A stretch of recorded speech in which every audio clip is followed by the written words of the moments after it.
Le 5 avril 2017 s'affrontaient les Boston Celtics et les Cleveland Cavaliers pour un choc de fin de saison décisif pour la course à la première place dans la conférence Est. Au-delà de la performance de mutant de LeBron James qui termine à 36 points, 10 rebonds, 6 passes à plus de 60% de réussite au tir, la victoire des Cavs s'est inscrite dans un contexte défensif en encaissant environ 90 points et dans un contexte de domination au rebond où l'équipe a arraché plus de 30% de rebonds offensifs. Ça a été aussi une victoire tactique de coach Lou quand, en début de second quart-temps, une escouade ultra small ball a créé la différence sur les Celtics et a passé un 22-4 qui aura été décisif pour la victoire. Je vous propose, via cette petite vidéo d'analyse, de revenir sur ce début de second quart-temps qui a scellé le sort du match et de décortiquer toutes les séquences qui ont permis aux Cleveland Cavaliers de s'imposer. Retour aussi sur la défense des Cavs qui aura montré un nouveau visage dans ce match, un visage plus intéressant, avec plus d'intensité, mais vous verrez que la performance d'attaque des Celtics est un peu en trompe-l'œil et ne tient pas forcément exclusivement à la bonne défense des Cavs. Le deuxième quart-temps commence, alors que les 12 premières minutes auront été marquées par beaucoup de maladresse des deux côtés. Cleveland commence la deuxième période avec 26% de réussite au tir et encore au contact dans ce match grâce à sa domination au rebond offensif qui a déjà été très marquée et très importante dans la première période, dans les 12 premières minutes. Ça aura été l'une des clés du match. Les 30% de réussite au rebond offensif clairement pèsent dans la victoire de Cleveland. Ce qui est très intéressant tactiquement dans ce début de second quart-temps, c'est que Cleveland aligne un 5 ultra small ball où le joueur le plus grand sur le terrain, c'est LeBron James, puisque sur le parquet se retrouvent Deron Williams, Kyle Korver, Iman Shumpert, Jefferson et LeBron James. En face, l'équipe de Boston déroule une configuration plus classique avec Marcus Smart, Terry Rozier, Jaylen Brown, Jerebko et Olynyk. Et vous allez voir que ce 5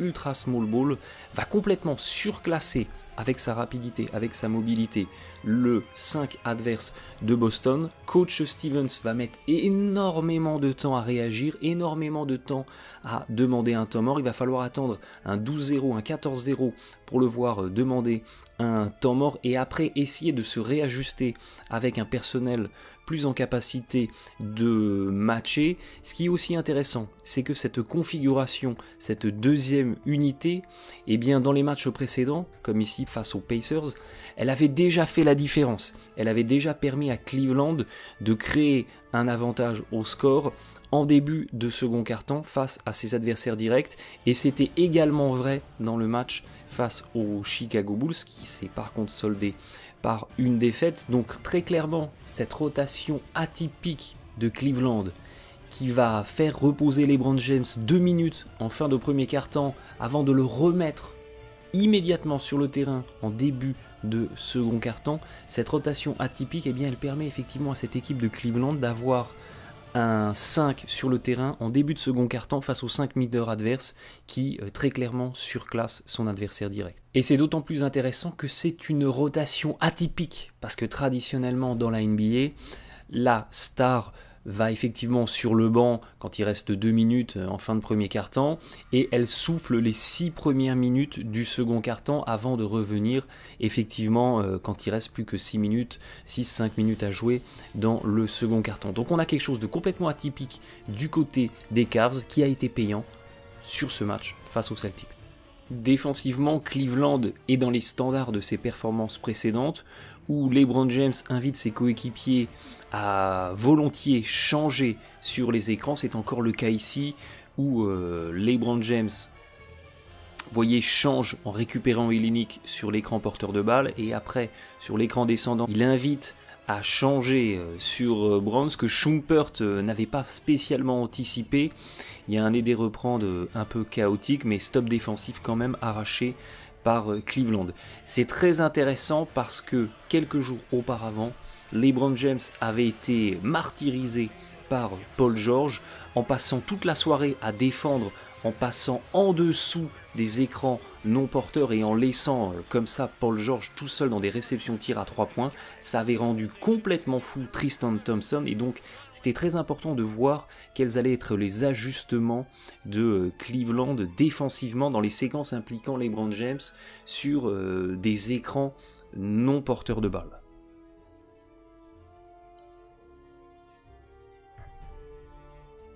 Sur la possession défensive suivante, on retrouvait une équipe de Cleveland bien mis en difficulté défensivement par la rotation du ballon de l'équipe des Celtics, puisque côté Cavs, on allait complètement surcharger côté ballon avec un LeBron James qui vient doubler au poste bas sur Olynyk, ce qui n'est pas une mauvaise chose parce que Olynyk est face à Shumpert et il a un avantage de taille. Derrière, les Celtics vont bien renverser à l'opposé.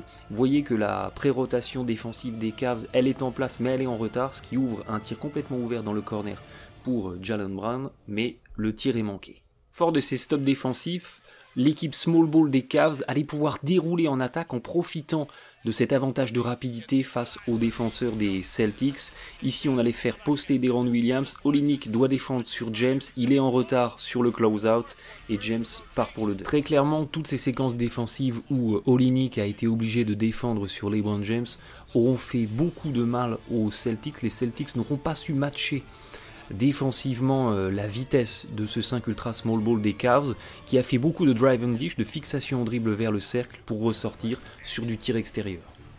Les Celtics sont la 12e meilleure défense de la NBA, et pourtant dans cette séquence on croirait voir les Cavs des mauvais jours, problème de communication en défense, et on va laisser un joueur tout seul en dessous sur un simple changement sur un écran. Vous voyez ici on a un écran descendant de Kyle Korver et on a deux défenseurs des Celtics qui vont jaillir sur cover derrière l'aide et en retard et dunk de Jefferson.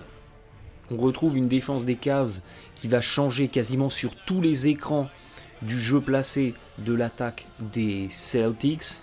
Ici on va bien batailler dans les doubles écrans non porteurs qui ouvraient des démarquages pour des tireurs et on force les Celtics à tenter un tir compliqué qui est quasiment un airball. Dans la continuité, Cleveland exploite une séquence en transition et très belle lecture avec un ballon servi au poste bas sur James qui bénéficie d'un immense mismatch face à Smart. Séquence défensive intéressante des Cavs qui vont enchaîner les bons choix. Montée de balle de Marcus Smart, il est défendu par LeBron James. Il y a un petit écran descendant de Olynyk pour Bradley.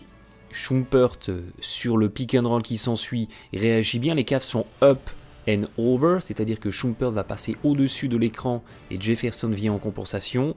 Derrière, on retrouve Olynyk sur le roll, sur l'ouverture vers le cercle. Et il y a une bonne aide de Deron Williams qui est à l'opposé du pick and roll et de Kyle Korver qui vient couvrir. Derrière, Olynyk est bien entouré et Cleveland parvient à forcer une perte de balle. Dans la foulée de ce stop défensif, bien entendu, les Cavs accélèrent, cherchent à trouver du jeu rapide en transition. Et on retrouve James dans son avantage de taille face à Bradley qui arrive à scorer une nouvelle fois en dessous. Nouvelle séquence de mise en place sur jeu placé des Celtics. Encore un bon choix de Shumpert qui passe bien au-dessus de l'écran posé sur Bradley. Par contre, dans la continuité, on alterne le bon avec le moins bon. Shumpert va aller s'écraser sur Olynyk, ce qui laisse un tir complètement ouvert après ce flare screen d'Olynyk pour Bradley. Les Celtics arrivent enfin à trouver un petit peu d'attaque et à répondre à Cleveland. Dans la foulée, on garde cette belle agressivité côté Cavs avec une tentative de drive vers le cercle et on retrouve la domination rebond offensif et les paniers en deuxième intention. On redéroule côté Celtics quasiment la même séquence avec un écran pour Bradley qui croise, qui pose un écran descendant sur Olynyk qui flash bien au poste. Notez que Williams s'est battu dans le backdoor mais très bon rétablissement défensif, contre, stop défensif, transition et derrière Cleveland cherche à exploiter le jeu rapide. Olynyk est toujours trop lent et 3 points de Korver. Alors que les Celtics viennent d'enchaîner un 18-4, coach Stevens se décide enfin à demander un temps mort et à remettre ses titulaires en jeu. Les Celtics qui déroulent une belle séquence en sortie de temps mort avec un écran haut dans l'axe panier-panier. À l'opposé, Kyle Korver qui vient du côté faible vient bien aider sur le poseur de l'écran qui avait ouvert au panier. Tir ouvert pour les Celtics à 3 points, mais encore manqué. Dans la continuité, Cleveland cherche toujours à accélérer et c'est LeBron James dans un numéro de soliste qui va conclure avec le dunk. Gerald Green à l'opposé ne vient pas aider, ne vient pas s'interposer entre James et le panier. 2 points pour les Cavs. Cleveland continue de profiter de la maladresse des Celtics pour tenter de trouver des paniers rapides en transition. Ici, écran sur LeBron James, porteur de balle. Les Celtics vont changer. Horford va se retrouver sur James qui est dépassé en vitesse. Gerald Green ne vient pas aider alors qu'il devrait s'interposer entre James et le panier. La défense aurait compensé sur son joueur et on aurait eu une pré-rotation classique. Bref, rien de ça n'arrive et les Cavs inscrivent un nouveau panier dans la peinture. Séquence défensive à venir très intéressante de la part des Cavs. Marcus Smart descend dans le poste de l'ailier côté gauche, chasse Gerald Green, descend sur lui Horford qui vient poser un écran porteur de balle. La défense des Cavs choisit de faire ice. Deron Williams va volontairement sauter au-dessus de l'écran pour forcer Smart à attaquer la ligne de fond. Deux défenseurs des Cavs viennent tenter de trapper Smart le long de la ligne de fond. Korver est extrêmement bien placé dans le trou entre Horford et Green. Derrière, ça compense bien, mais J.R. Smith est sur le close-out, les bras baissés. Et comme vous le savez, hand down, man down. Il aurait dû avoir les bras levés très très haut pour contester le potentiel tir. Ça n'est pas le cas. Gerald Green a raison de tenter ce tir et encore un 3 points manqué pour les Celtics. Boston, on a un problème. Le petit Thomas est de retour sur le terrain et première possession d'attaque. La défense des Cavs passe en dessous d'un écran posé sur Thomas. C'est trop d'honneur et trop d'aimabilité. Thomas tente le tir à 3 points ouverts, mais c'est encore manqué. Les Celtics commencent à enfin insister à l'intérieur et parviennent à surclasser la mauvaise défense de Love. Dans un repli défensif, Cleveland est en infériorité numérique à 4 contre 5 et belle lecture de l'attaque des Celtics qui peut envoyer Crowder au dunk. Les Celtics sont revenus dans le match, mais nouvelle grosse erreur de communication. Ici, on aurait dû changer sur cet écran destiné à ouvrir le backdoor pour Love qui parvient à dunker sans contestation. La capacité des Cavs à relativement bien défendre le pick and roll et à bien lutter dans les écrans non porteurs aura été décisive sur cette rencontre. Illustration ici avec une très bonne aide de James qui vient fermer sur Thomas, sauvetage Euroleague Love, passe volleyée de Irving et J.R. Smith qui est envoyé au deuil. À bien des égards cependant, la défense des Cavs reste encore suspecte, notamment dans la défense du pick and roll. Ici, séquence de jeu à 2 entre Thomas et Horford. Les Cavs ont choisi de défendre le pick and roll en faisant up and over, c'est-à-dire que le défenseur du poseur de l'écran, ici Love qui défendait sur Horford, vient sortir très très haut sur Thomas pour contester un possible tir à 3 points en sortie d'écran. L'idée, ça n'est pas de changer, l'idée c'est juste de flasher brièvement, contester le tir pour après reprendre son joueur initial, donc Horford, et Shumpert viendrait reprendre Thomas.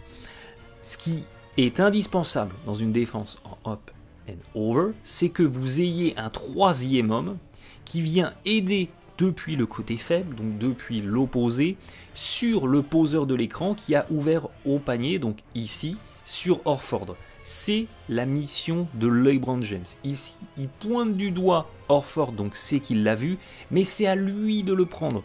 C'est à lui de le prendre parce qu'il est dans le dos de Thomas. Donc son joueur, potentiellement, ne sera pas le premier resservi par une passe venant de Thomas. Donc c'est à James de venir brièvement contester une passe d'entrée vers Horford. Il ne le fait pas, pensant que c'est à un coéquipier de le faire, mais c'est à lui de le faire. Donc ici, on a une double problématique. La première, c'est que Love est sorti beaucoup trop haut sur Thomas, donc il va avoir un chemin à parcourir pour venir reprendre Horford beaucoup trop long, et on a un James qui ne vient pas s'impliquer collectivement dans la défense, qui ne vient pas compenser, et forcément, ce qui devait arriver, arrive. Thomas va retrouver Horford tout seul en dessous et les Cavs ne peuvent s'en prendre qu'à eux-mêmes.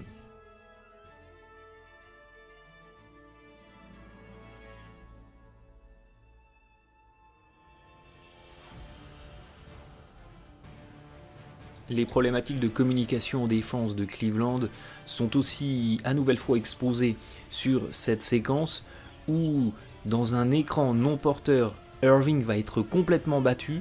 On ne change pas entre Irving et Love, Horford est laissé tout seul à 3 points et les Celtics parviennent enfin à sanctionner sur un 3 points ouvert. Encore un problème dans la défense collective des Cavs exposé sur cette séquence de jeu placé des Celtics.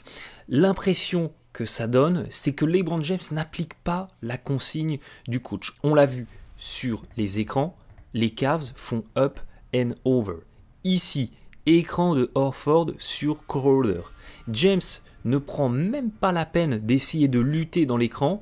Il se part spontanément pour changer, donc pour laisser Crowder à Love et prendre Horford. Love semble découvrir ce choix. Du coup, il était parti pour accompagner Love. Crowder se retrouve tout seul. Love est obligé de venir fermer sur Crowder, mais il est très en retard et il laisse à l'ailier des Celtics un tir à 3 points complètement ouvert qui est manqué. On l'a vu, les Cavs ont arraché une très belle victoire à l'extérieur sur le parquet des Celtics qui tournaient à 70% de victoire à domicile depuis le 1er janvier 2017, là où l'équipe de Cleveland avait toutes les peines du monde à s'imposer à l'extérieur et affichait un pourcentage de victoire on the road aux alentours des 50% depuis la même date. La victoire s'est jouée dans le second quart-temps quand un 5 mineur emmené par LeBron James a réussi à complètement surclasser les Celtics en arrachant des stops défensifs et en allant chercher des paniers à haut pourcentage, des paniers en dessous et des paniers à 3 points. C'est tout le fonds de commerce des Cavs que cette équipe de Cleveland a réussi à dérouler sur cette rencontre. À la vue des stats, il semble aussi que cette victoire s'inscrive dans une performance défensive. En limitant les Celtics à moins de 1 point par possession sur la rencontre, les Cavs ont complètement muselé cette attaque des Celtics. La réalité, à la vue de ce match, à la vue des extraits que je vous ai montrés et à la lecture des stats avancées est un petit peu plus contrastée. Certes, on a vu plus d'envie, on a vu plus d'intensité, on a vu de meilleures séquences de défense collective, notamment quand il y avait des vétérans comme Deron Williams, comme Kyle Korver, qui ont un excellent QI basket défensif et qui arrivaient très très bien à se replacer dans l'aide et dans les compensations, dans les pré-rotations sur le terrain. Là où je vous dis que la performance défensive de Cleveland, c'est pas pour minimiser la victoire, mais c'est pour que vous ayez les clés pour comprendre et pour ne pas vous enflammer.